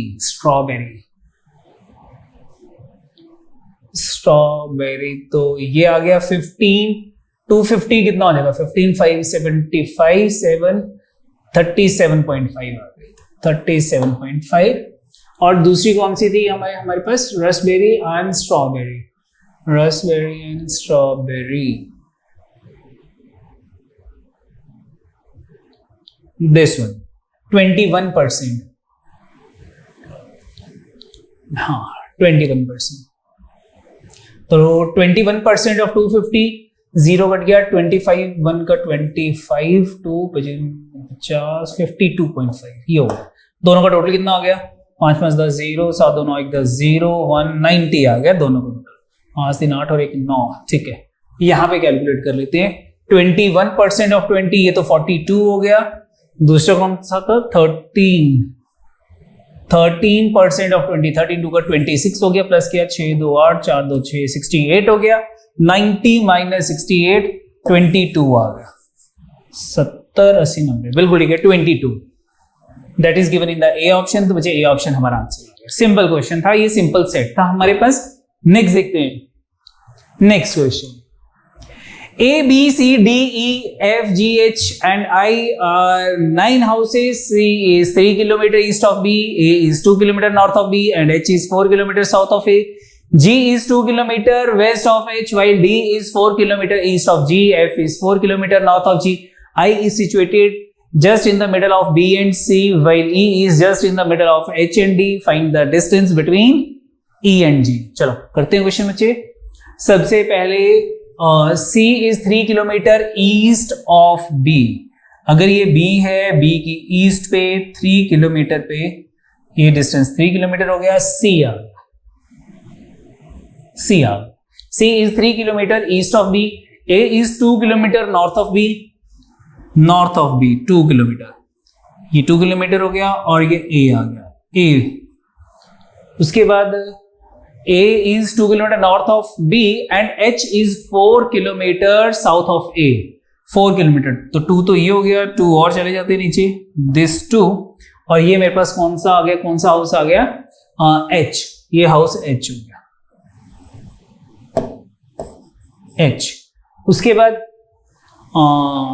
G is 2 kilometre west of H, ये H है, waste of H इधर आ जाएगा, this side 2 kilometre, G आ गया, ये G हो गया 2 kilometre. G is 2 kilometre west of H while D is 4 kilometre east of G। G की east पे 4 kilometre. G is 2 kilometre west of H while D is 4 kilometre east of G, east of G। 2 ये हो गया और 2 ये हो गया, 4 kilometre, ये D आ गया, ठीक है। तो D is 4 kilometre east of G, distance between E and G 4 kilometre east of G। F is 4 kilometre north of G, 4 kilometre north of G, 4 kilometre, 2 + 2 4, बिल्कुल एग्जैक्टली A के सामने। ये मेरे पास क्या आ गया, F आ गया, F 4 kilometre. F is 4 kilometre north of G। I is situated just in middle of B and C। B and C के exactly middle में I आ गया 1.5, ठीक है। उसके बाद middle of B and C while E is just in the middle of H and D, just in the middle of H and D, this one कौन है, ये E, ये E आ गया, तो ये 1 and 1 हो गया, H and D। Find the distance between E and G, E and G 1 + 2 3 kilometers। C option is the answer, ठीक है बच्चे, ये भी सिंपल क्वेश्चन था हमारे पास। नेक्स्ट देखते हैं, next question. If all cats are dogs, syllogism का क्वेश्चन है, all cats are dogs, ये cats ले लेते हैं, ये dogs ले लेते हैं। All cats are dog and some dogs are rabbit, some dogs are rabbit, ये rabbit ले लेते हैं, एक कंडीशन और बनेगी, ये cat आ गया, ये dog आ गया और ये rabbit आ गया, जो कि cat के साथ भी कॉमन हो सकता है। Which of the following statement must be true? All rabbits are cat, all rabbits are cat, all rabbits are cat, no. All dogs are cat, all dogs are cat, no. All cats are rabbits, all cats are rabbit, no. Some rabbits are dog, some rabbits are dog, yes, some rabbits are dog, yes। दोनों में ये condition satisfy हो रही है, D option is the answer, ठीक है बच्चे, ये भी सिंपल क्वेश्चन था। नेक्स्ट देखते हैं। In a certain code language, university is written as university, university, is written as YUJTSFWJOU। तो क्या कोड है, U सबसे लास्ट में चला गया, जो सबसे लास्ट लेटर Y था वो सबसे पहले आ गया, एक तो ये चेंज आ रहा है। उसके बाद N के बाद O आता है, I J, V के बाद W, E के बाद F, R के बाद S, S के बाद T, I के बाद J, T के बाद U, यानी कि रिमेनिंग लेटर्स में +1 हो रहा है और उनको हमने रिवर्स कर दिया। बिल्कुल ठीक है। किसका कोड निकालना है? And then strawberry is written in that code language. तो वाई सबसे स्टार्ट में आ जाएगा, एस सबसे एंड में आ जाएगा। ऑप्शन देखते हैं, Y S no, Y Y no, Y S बिल्कुल ठीक है। Either A option is the answer या B option is the answer. अब इनमें चेंज देखते हैं, ये सेम है, ये सेम है, ये डिफरेंट है। और ये कौन सा लेटर है? 1 2 3 fourth letter from the beginning. इसको चेक करते हैं, fourth letter from the beginning. 1 2 3 4 A है, ए को मैं +1 किया, बी आना चाहिए। ए में +1 किया, बी आना चाहिए, that is given in the A option. तो बच्चे ए ऑप्शन हमारा आंसर है, बी भी गलत हो गया। ये भी इजी कोडिंग का क्वेश्चन था। ठीक है बच्चे, नेक्स्ट देखते हैं next question. The number this is divisible by A option 3 but not 11, 11 but not 3, divisible by both 3 and 11, divisible neither by 3 nor by 11। Number क्या है? 311 311 311 311 311 311 311, ये है। ठीक है, तो इसको मैं ये लिख सकता हूं 311 100। कितनी बार है ये? 1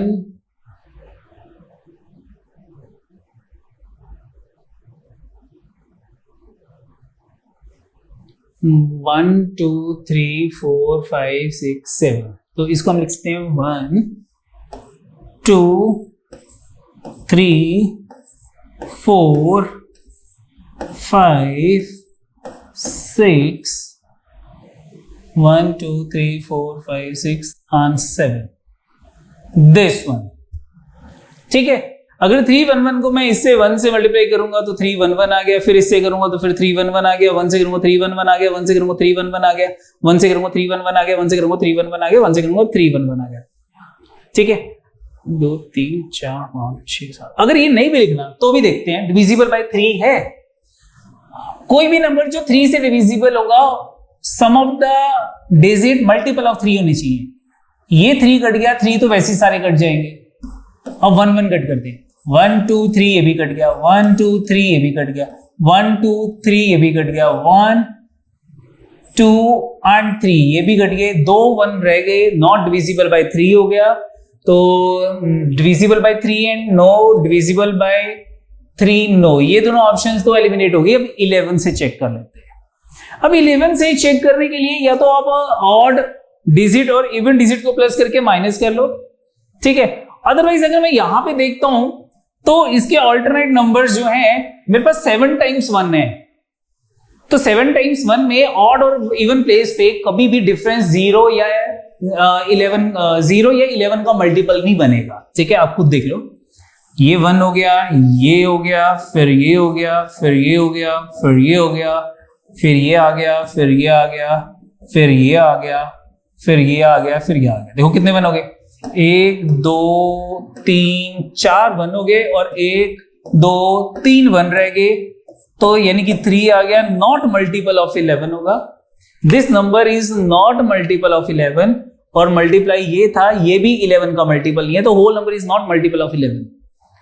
ठीक है, आप यहां पे भी चेक कर सकते थे कि 3 1 1 3 1 1 3 1 1 3 1 1 3 1 1 3 1 1 कितनी बार हो गया? 1 2 3 4 5 6 3 1 1 7।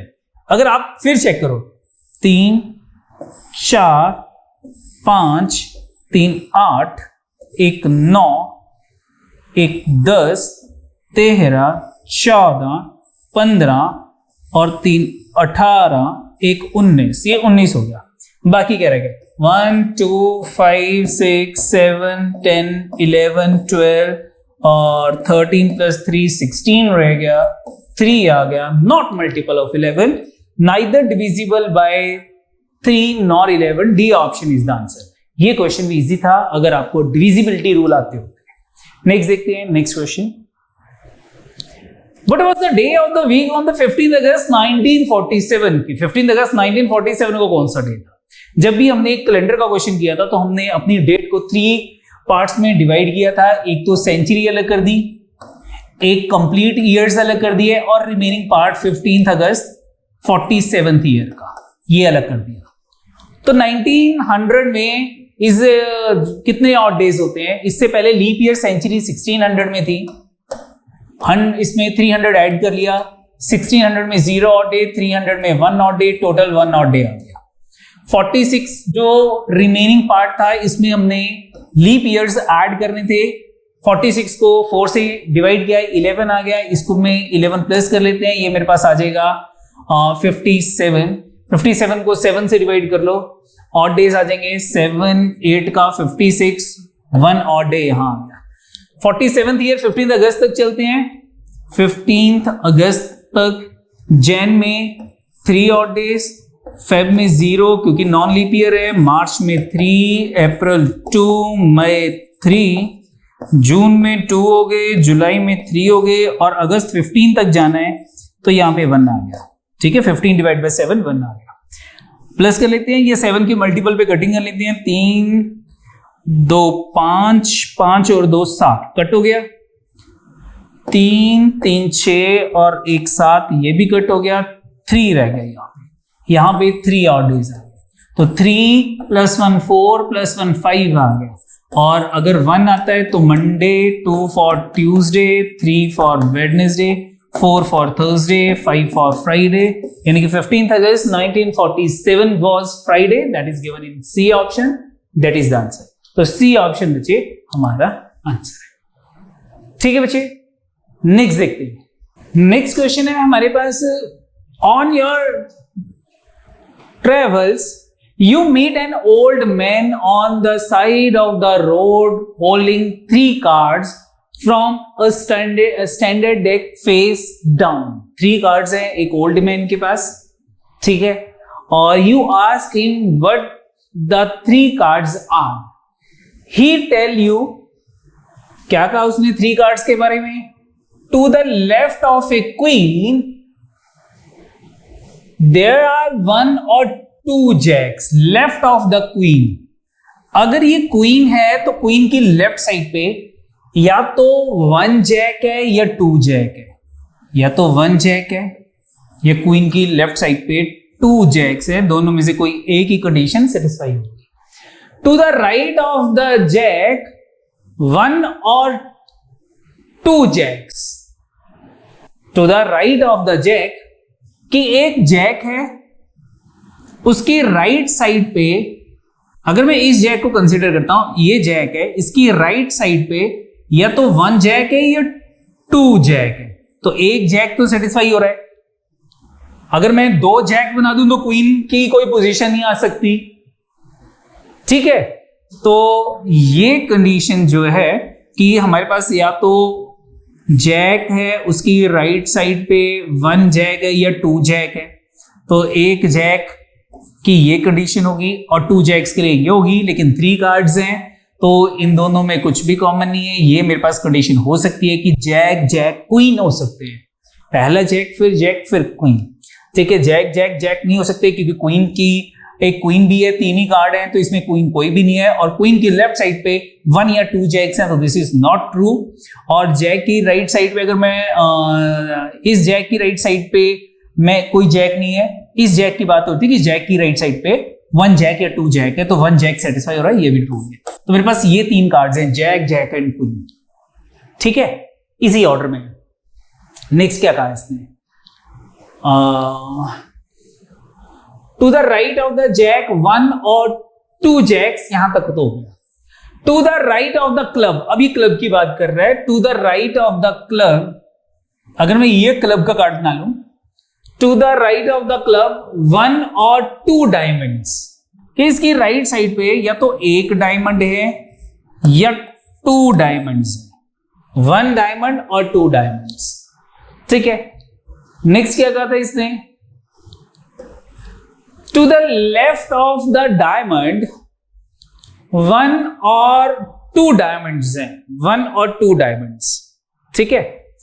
तो अगर मैं ये कहता हूं कि ये इस डायमंड की बात करता हूं, तो इस डायमंड की लेफ्ट साइड पे 1 डायमंड है, बिल्कुल ठीक है, ठीक है। 2 डायमंड नहीं हो सकते, एक ही डायमंड हो सकता है।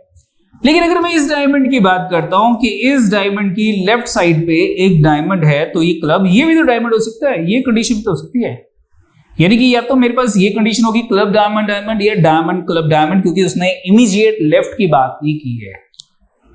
ठीक है, इमीडिएट लेफ्ट की बात नहीं की है। फिर आप कहोगे सर इसमें ऐसा क्यों नहीं हुआ कि जैक क्वीन जैक क्यों नहीं हुआ? क्योंकि उसने क्वीन के लिए क्या कहा था, उसने क्वीन के लिए कहा था कि क्वीन की लेफ्ट साइड पे ये तो एक जैक है या दो जैक है उसकी लेफ्ट साइड पे, इन दोनों में से एक ही कंडीशन है। और जैक के लिए क्या कहा था कि जैक की राइट साइड पे ये तो एक जैक है या दो जैक है। तो एक जैक के लिए ये कंडीशन नहीं हो सकती थी, क्योंकि क्वीन की लेफ्ट साइड पे वन जैक और टू जैक की कंडीशन नहीं आनी थी, ये नहीं हो सकती।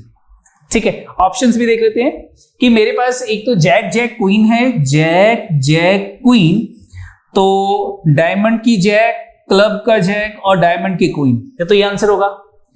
ये देखो jack of diamond, jack of club second card और queen of diamond third card, ये कंडीशन होगी। अगर मैं ए ऑप्शन को देखता हूं, club of jack, jack of club, jack of diamond and queen of diamond, queen of diamond, तो ये दोनों ऑप्शंस जो थी ये ट्रू हो रही थी। ठीक है, क्योंकि C options both A and B भी मुझे दे रखा था, तो ये आप इंपॉर्टेंट ऑप्शन थी मेरे पास। ठीक है, इसको कंसीडर करना था। बी सी ऑप्शन हमारा आंसर है, दोनों कंडीशन इस क्वेश्चन में सेटिस्फाई। ठीक है, नेक्स्ट देखिए। Next question, in the following series which element comes 7 to the left of the number 7। तो सीरीज को अगर मैं देखता हूं, ए की जो पोजीशन है वो इंग्लिश अल्फाबेट में 1 आती है, ये 26 नेक्स्ट नंबर है, दोनों का टोटल अगर मैं देखता हूं 7, 27 बन गया। बी की जो पोजीशन है वो 2 आती है मेरे पास अल्फाबेट सीरीज में, अल्फाबेट जब हम लिखते हैं तो दोनों का टोटल 7 हो गया। सी थर्ड पोजीशन पे 24 + 3 7, डी की फोर्थ पोजीशन 23 + 4 जो है वो 27 बन गया। तो इस सीरीज में कहीं पर भी 7 आता है तो 7 के साथ 20th लेटर आएगा और 20th लेटर हमारे पास टी आता है, ये मेरे पास आएगा। ठीक है, तो इसकी 7th की लेफ्ट साइड पे मुझे देखना है कौन सा एलिमेंट की बात हो रही है, 7th एलिमेंट। 1 2 3 4 5 6 7, 1 2 3 4 5 6 7, ये 7 है, यहां 8 होगा, यहां 9 होगा और यहां 10 होगा और 10 के साथ मेरे पास यहां पे 17th लेटर होगा। तो 17th लेटर कौन सा होता है, क्यों 17th लेटर कौन सा आता है हमारे पास, क्यू आता है। ठीक है, इजोटी ओ पी क्यू 15 16 17, तो 7th लेटर 7 की लेफ्ट साइड पे जो 7 लेटर है that is Q, given in B option. तो बच्चे बी ऑप्शन मेरा आंसर है। ये भी सिंपल सीरीज का क्वेश्चन था। नेक्स्ट देखते हैं, 3 पार्टनर्स, पार्टनरशिप का क्वेश्चन है। N F and O distribute the earning they got after doing a particular assignment. They got an amount of 1240 and get 3/5 of M's share, 3/5 of M share and M get 2/3 of O's share, 2/3 of O's share. O upon में चला आ गया तो M ratio ओ आ गई मेरे पास बच्चे 2/3, यहां m upon में आ गया तो ये मेरे पास आ गया n/m is equal to 3/5। m की वैल्यू इक्वल करनी है, ये 2 है यहां 5 है, इसको 2 से मल्टीप्लाई कर लेते हैं, इसको 5 से मल्टीप्लाई कर लेते हैं 5 से, तो ये आ जाएगा मेरे पास 10/15 और ये आ जाएगा मेरे पास 6/10। तो n ratio m ratio o हमारे पास आ जाएगी 6/10/15। ये आ गया। अब क्या निकालना है, m share and m get 2/3 of the o share. What is the n share? n का शेयर कितना होगा, that is 6 upon total 15 6 21 10 31 into total money is 1240 31 4 का 40, 6 into 40 is 240 rupees is n share and 240 is given in the A option, that is the answer, 240 answer. Simple question था partnership का। Next देखते हैं, X and Y play shooting in the bull eye. X play turns to Y every 5 turn. Plays to Y every 5 turns, but hits bull only bull's eye every. Sorry, क्या कहा था इसने? But hits bull's eye. ठीक है, कितने times? Only once in 3 turns. ठीक है, तो क्या कहा था? X and Y प्ले कर रहे हैं. For X play 7 turns to Y play 3 turns. तो X और Y की यहाँ पे टर्न्स दे रखी है कि X अगर 7 टर्न चलता है तो Y जो है वो 5 टर्न्स चलता है. इनकी टर्न्स की रेशियो दे रखी है. उसके बाद Y turns, but hit bull's eye only once in 3 turns. लेकिन जो X है ये 3 टर्न्स में से सिर्फ एक ही टर्न हिट करता है. टोटल टर्न्स और जो हिट कर रहा है वो 1 कर रहा है. This one.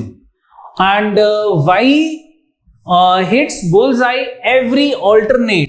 एवरी ऑल्टरनेट का मतलब है कि टोटल 2 में से वो एक हिट कर जाता है. टोटल और जितना हिट करता है. ये आगे क्या दिखाता है? When Y miss 75 times. अगर Y ने 75 मिस किए तो 75 हिट भी किए होंगे. तो Y की टोटल टर्न्स कितनी होगी? 75 का डबल 150. Y की टर्न्स आ गई टोटल 150. तो Y की टोटल 150 है. इसको 150 बनाने के लिए मैं किससे मल्टीप्लाई करूंगा? 30 से. 30 इंटू 5 150 हो गया. 30 को 7 से किया है तो 210. यानी कि X की जो टर्न्स थी वो 210 थी और Y की टर्न्स 150 है. 150 में से एवरी ऑल्टरनेट Y मिस करता है. 75 मिस कर दिए, 75 हिट कर दिए. अब टोटल X की टर्न्स 210 थी. 210 में से वो कितने हिट करेगा? तो दैट इज 70. ठीक है, 1:3. तो देखो 1:3 आ गया. तो X ने 70 टाइम्स हिट किया था. X has hit bullseye for how many times? That is 70 times. Given in the B option, that is your answer. ये भी सिंपल क्वेश्चन था हमारा. ठीक है बच्चे, नेक्स्ट देखते हैं. How many natural number having at most 5 digit? At most 5 digit. मुझे number of natural numbers count करने हैं कि कितने नेचुरल नंबर्स हैं जिसमें एट मोस्ट 5 डिजिट हो. यानी कि 1 डिजिट का नंबर, 2 डिजिट का number, single digit, 2 digit, 3 digit 1 2 3, 4 digit का नंबर हो 1 2 3 4, 5 डिजिट नंबर हो 1 2 3 4 5. ये एट मोस्ट 5. उसके बाद having a sum of their digit as at most 6. और मुझे इनका जो सम है, ठीक है, 1 डिजिट का, 2 डिजिट का, 3 डिजिट का, 4 डिजिट का, 5 डिजिट का जो सम है वो एट मोस्ट 6 सम चाहिए. हमें सम चाहिए या तो सम 1 आ जाए, 2 आ जाए, 3 आ जाए, 4 सम आ जाए, 5 आ जाए, 6 सम आ जाए. ये ऐसे कितने नेचुरल नंबर्स होंगे? तो ये हमारे पास कॉम्बिनेशन का क्वेश्चन है. m plus n minus 1 c n minus 1, where n is जितने डिजिट का हमें ज्यादा से ज्यादा नंबर चाहिए. जैसे कि एट मोस्ट 5, यानी कि मुझे 5 डिजिट तक चाहिए तो n की वैल्यू मेरे पास 5 आ गई. ठीक है, यानी कि सिर्फ मुझे 1 डिजिट के ही सम चाहिए होते तो n की वैल्यू 1 होती. 2 डिजिट का चाहिए तो n की वैल्यू 2 होती. और अगर 3 डिजिट तो n की वैल्यू 3, 4 डिजिट 4, 5 डिजिट 5. और m क्या है कि जो मुझे सम चाहिए, इनका जो सम होगा 6 तक चाहिए. एट मोस्ट 6, 1 2 3 4 5 6, तो 6 तक चाहिए. m की वैल्यू 6 है. तो मेरे पास अगर सम जो है वो 6 होगा, यानी कि m की वैल्यू 6 है. सम अगर 6 है तो मेरे पास कितने नंबर्स होंगे जिनका सम 6 होगा? चाहे वो 1 डिजिट है, 2 डिजिट है, 3 डिजिट है, 4 डिजिट है, 5 डिजिट है. 6 प्लस 5 11 माइनस 1 10c, 5 माइनस 1 4. तो ये आ गया मेरे पास 10c 4 आ गया. जब सम 6 होगा, जब सम जो है वो 5 होगा, फिर कितना हो जाएगा? 5 प्लस 5 10 माइनस 1 9c 4. जब हमारे पास सम जो है वो 5 होगा. जब सम 4 होगा 8c4. जब सम 3 होगा 7c4. जब सम 2 होगा 6c4. जब सम 1 होगा 5C4, ये सॉल्व कर लेते हैं, सबको प्लस करते हैं। 5C4 की वैल्यू कितनी होगी, यहां पे सम 1 होगा, सम 2, सम 3, सम 4, सम 5 और सम 6। तो 5C4 की वैल्यू कितनी आती है, 5C4 आ गया मेरे पास, 5C1 आ गया, 5C1 की वैल्यू 5 होगी, प्लस 6C4 हो गया 62, 6 इंटू 5 30/2, ये 15 हो जाएगा। 7C4 कितना हो जाएगा, 765/3, तो 3 2 6 हो गया, 7 5 ये 35 आ गया। ये कितना हो जाएगा 8C4, 8765/4 फैक्टोरियल, 4 3 2 1, तो 3 2 का 6 से 6 कट गया, 4 2 का 5 2 का 10 7 का ये 70 हो गया, 3 2 का 6 कट गया, 4 2 का 5 2 का 10 7 का 70, ये 70 आ गया। ठीक है, 9C4 कितना हो जाएगा, 9876/24, 4 3 2, 3 2 6 से 6 कट गया, 4 2 का और 7 2 का 14 9 का 126, ये आ गया। 10C4 10,987/24, तो 8 3 का 3 3 का 7 3 का 21 इंटू 10 210 हो गया, ये आ गया। प्लस कर लेते हैं, 6 5 11 11 5 16 5 21 2 3 6 13 और 12 25 26 और 46, 461 नेचुरल नंबर्स। तो 461 is given in the A option, that is the answer। ये हम बच्चे हमारा आंसर है। ठीक है, इसको और एक्सप्लेन करना है तो मैं आपको एक दो एक्सप्लेन कर देता हूं। जैसे कि मेरे पास सम 1 डिजिट है, मतलब सम मेरे पास 1 है, वो 5 नंबर्स हैं। ये 5 नंबर्स कौन से होंगे, जब सम 1 होगा तो 1 डिजिट में तो एक ही आ जाएगा 1, 2 डिजिट में 1 0, देखो दोनों का सम 1 आ गया, 3 डिजिट में 1 0 0 1 0 0 0, 4 डिजिट नंबर 1 0 0 0 0, इन सभी का सम 1 है, चाहे वो 1 डिजिट है, 2 डिजिट है, 3 डिजिट है, 4 डिजिट है या 5 डिजिट नंबर है। ठीक है, सम 1 आ रहा है। ऐसे कितने नंबर्स हैं, 1 2 3 4 5, ऐसे मेरे पास 5 नंबर्स है।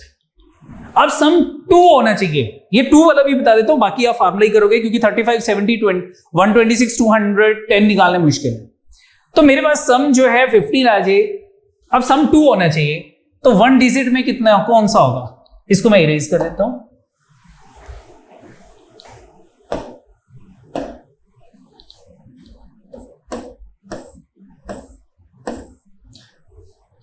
अब मेरे पास सम 2 आना चाहिए, तो कौन कौन से नंबर्स होंगे, जैसे कि यहां पे तो 2 ही आ गया, सिंपल सम 2 आ गया। अब 2 डिजिट के कौन से नंबर होंगे, एक तो 2 0 आ गया, एक 1 1 भी आ सकता है, 1 और 1 का सम 2 हो गया। ठीक है, तो यहां पे तो एक ही नंबर था, यहां पे 2 नंबर हो गए। अब 3 डिजिट में कौन कौन से होंगे, सम 2 होना चाहिए, 2 0 0 आ गया, एक 1 1 0 हो गया, सम 2 आ गया, या फिर एक 1 0 1 हो जाएगा, 3 आ जाएंगे, 3 आ गए। 4 डिजिट में कौन सा होगा, 2 0 0 0 सम 2 आ गया, या फिर 1 1 0 0 हो गया। अब यहां पे ये फर्स्ट 1000 प्लेस पे तो 1 आएगा, दूसरे 1 को मूव कर लेते हैं, तो 0 1 0 हो गया, या 1 0 0 1 हो गया, 1 2 3 4 हो गए, यहां पे 4। 5 डिजिट में एक तो 2 0 0 0 0 हो गया, एक 1 1 0 0 0 हो गया, 1 को मूव करते हैं तो 4 नंबर बन जाएंगे, 1 0 1 0 0 1 0 0 1 0 1 0 0 0 1, एक 1 0 0 1 भी है, 1 2 3 4 5 यहां पे हो गए, 4 यहां थे, 5 5 4 9 10 3 13 2 15, तो ये 15 आ गए मेरे पास बचे। 15 और 5 मैंने कैलकुलेट कर लिए, बाकी कैलकुलेट करने की जरूरत नहीं है, आप फार्मूला यूज करो। टोटल मेरे पास 461 आ गया, that is given in the A option. A option बचे हमारे आंसर आ गया। ठीक है, नेक्स्ट देखते हैं, next question. I sold 2 scooter at the same price. One of them at 10% profit. I incurred total loss of 12% in overall transaction. What was the approximate profit and loss incurred on the other scooter? पहले scooter की cost price अगर मैं 100 मान लेता हूं, ठीक है, तो पहले स्कूटर पे हमें 10% प्रॉफिट हो रहा है, प्रॉफिट 10% है, तो what about the selling price? Selling price 110 हो जाएगी। ये पहले स्कूटर की आ गई। दूसरे स्कूटर की भी सेलिंग प्राइस सेम है, उसके भी 110 आ गए, लेकिन प्रॉफिट या लॉस कितना है हमें नहीं पता। ओवरऑल टोटल सेलिंग प्राइस 220 आ गई। ओवरऑल हमें क्या हो रहा है, एंड हमारे पास टोटल सेलिंग प्राइस आ गई 220 और हमें ओवरऑल लॉस दे रखा था 12%। 12% का ओवरऑल लॉस है। लॉस मीन कि 0.88 सेलिंग प्राइस 220 है, 0.88 का लॉस है। What about the cost price? Cost price कितनी हो जाएगी? 220 को अगर मैं 0.88 से डिवाइड कर लेता हूं तो ये मेरे पास टोटल कॉस्ट प्राइस आ जाएगी, ठीक है। तो पॉइंट हटाऊंगा, ऊपर 100 आ गया, तो 22 10 का, 22 4 का, 4 25 का, 25 इंटू 10 250, हमारी टोटल कॉस्ट प्राइस आ गई 250। तो ये 100 है, 150 कॉस्ट प्राइस मेरी सेकंड स्कूटर की 150 कॉस्ट प्राइस है, सेलिंग प्राइस 110 है। लॉस हो गया, कितना लॉस है? 40 रुपए का लॉस है। 40/150 ये लॉस आ गया, मल्टीप्लाई बाय 100 ये परसेंटेज आ जाएगी, ठीक है। तो 0 से 0 कट कर लेते हैं, 400/15 आ गया, और 5 पे कटिंग किया, 5 8 का, 0 का, 5 3 का, तो 3 पे कटिंग किया, 3 2 का 6 20, 3 6 का 18, 26 2/3% का हमको लॉस है सेकेंड स्कूटर की सेल करके। ऑप्शन देखते हैं, अप्रोक्सीमेट बात की थी इसने कि अप्रोक्सीमेट प्रॉफिट या लॉस बताओ। 13% नहीं है, प्रॉफिट तो है ही नहीं, 22 नहीं है, 27% लॉस है। Approximate B option is the answer, B option answer आ गया, ठीक है बच्चे। नेक्स्ट देखते हैं, out of the student in section alpha, 10 student in section beta, out of 8 student, पहले सेक्शन में 8 स्टूडेंट है, अल्फा सेक्शन में, बीटा में 10 सेक्शन बीटा में 10 स्टूडेंट है, और 12 स्टूडेंट इन सेक्शन गामा में है। Teacher want to create a team of 3 to represent the school in inter school quiz competition. In how many ways the team can be formed such that all the members of the team are not from the same section? तीनों के तीनों same section में से नहीं होने चाहिए। तो total कितने केसेस बन सकते हैं मेरे पास? अगर ये कंडीशन ना होती, हमारे पास टोटल कितने हैं? 10 + 8 18 + 12 30, 8 + 10 + 12, तो टोटल 30 में से हमें 3 सिलेक्ट करने हैं। ये सिलेक्ट हो गए 30 में से 3, ठीक है, ये टोटल हो गए। इन टोटल में से मैं क्या माइनस करता हूं?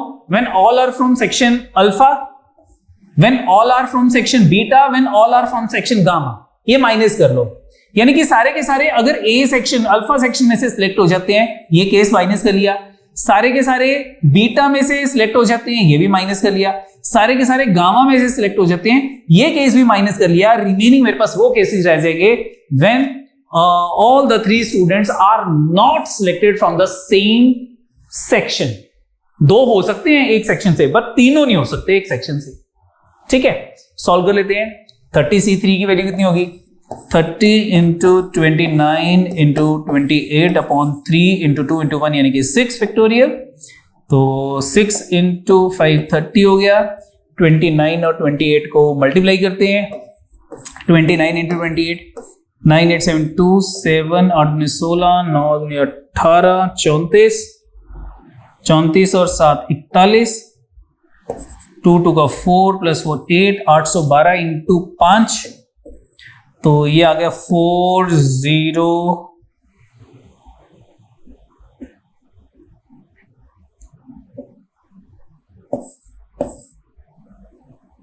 4060। ठीक है, 8C3 की वैल्यू कितनी होगी? 8 इंटू 7 इंटू 6 अपॉन 321, ये कट के 56 आ गया। 10C3 10 9 8 अपॉन 3 2 1 3 3 का 2 4 का 120 आ गया। 12C3 12 11 10 अपॉन 6 6 2 का 220 आ गया। 220, तीनों को प्लस कर लेते हैं, ये आ गया 6 12 और ये हो गया 34 और माइनस 396, माइनस किया 6 4 10 10 6 16 6 3 4 36 3664। तो 3664 वेज में हम सिलेक्शन कर सकते हैं, तो ए ऑप्शन इज द आंसर। ठीक है, तो कॉम्बिनेशन का क्वेश्चन था, सिंपल क्वेश्चन था। नेक्स्ट देखते हैं। नेक्स्ट एक पैटर्न दे रखा है, मुझे पी की वैल्यू निकालनी है। यहां पे 2 है, यहां 4 है, डबल कह सकते हो। यहां 3 था, यहां 3 को 2 से मल्टीप्लाई किया 6 था। 8 6 और पी है, पी की वैल्यू निकालनी है। ऑप्शन देखते हैं, 2 4 6 8। अगर मैं 2 लिखता हूं 2 6 8, कोई पैटर्न नहीं बन रहा। 4 लिखता हूं 4 6 8, यस 2 2 का डिफरेंस आ जाएगा। 6 लिखता हूं 6 6 8, कोई पैटर्न नहीं बनेगा, 8 के साथ भी नहीं बनेगा। तो 4 ही एक हमें बेस्ट वे लग रहा है इसमें। ठीक है, तो बी ऑप्शन आंसर है बच्चे हमारा। ठीक है, कोई लॉजिक नहीं था इसमें, सिंपल था ये। नेक्स्ट देखते हैं। नेक्स्ट क्वेश्चन वेन डायग्राम का क्वेश्चन है ये। In a school result of 12th class 12th mid semester exam were declared. All were disappointed with the result. The summary of the result was 52% in geography. अगर मैं इसको geography consider करता हूं तो इसमें 52% पास हुए। 52% पास इन ज्योग्राफी, 49% इन हिस्ट्री। ये history है 49%। 38% इन बायोलॉजी, ये बायोलॉजी है 39%। 38% in biology, not 39 38। 38% in biology. Only 9% student passed in all 3, ये 9% हो गया। उसके बाद 17% passed in geography and history. Geography and history, इसमें इन दोनों का टोटल दैट इज 17। 9 यहां पे 8 हो गया, 17% हो गया टोटल। उसके बाद 16% passed in geography and biology, ये 16% हो गया ये, तो यहां पे 7% आ गया। And 15% passed in history and geography, 9, तो यहां 6% हो गया, 15 हो गया टोटल। ठीक है, ओनली ज्योग्राफी कितना हो जाएगा? 9 8 17 और 7 24, 24 और 28,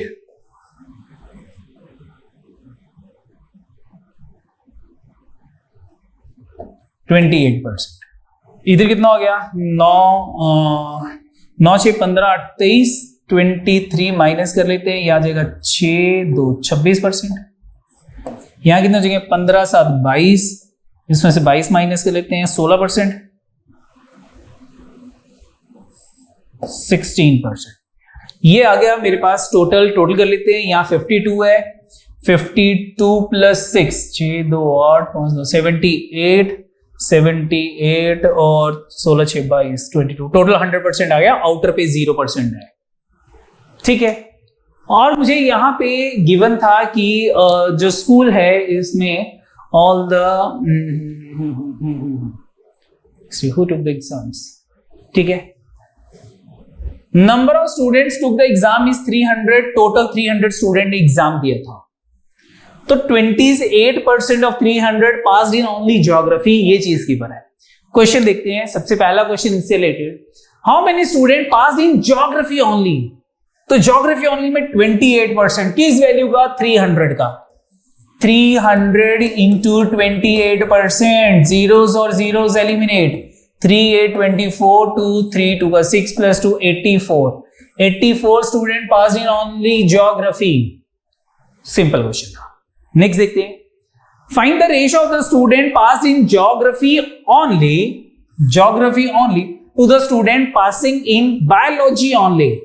तो geography only में कितने 28, biology only में 16, ratio 28 ratio 16. 4 पे कटिंग रहती है, 4 7 का 4 4 का ratio 7 ratio 4. D option is the answer. D option. Next देखते हैं. A student is declared passed in the exam only if he or she clear at least 2 subjects. 2 subject में पास होना चाहिए, कम से कम 2 में, at least 2. What was the number of students who were declared passed in the exam? जो at least 2 यानी कि 2 exam में या 3 में, तो टोटल कितने थे 2 और 3 में? 9 8 17 7 24 6 30% पास हुए. किस वैल्यू का? 300 का. तो 30% of 300 that is 90. Given in the B option. B option is the answer. B option answer आ गया.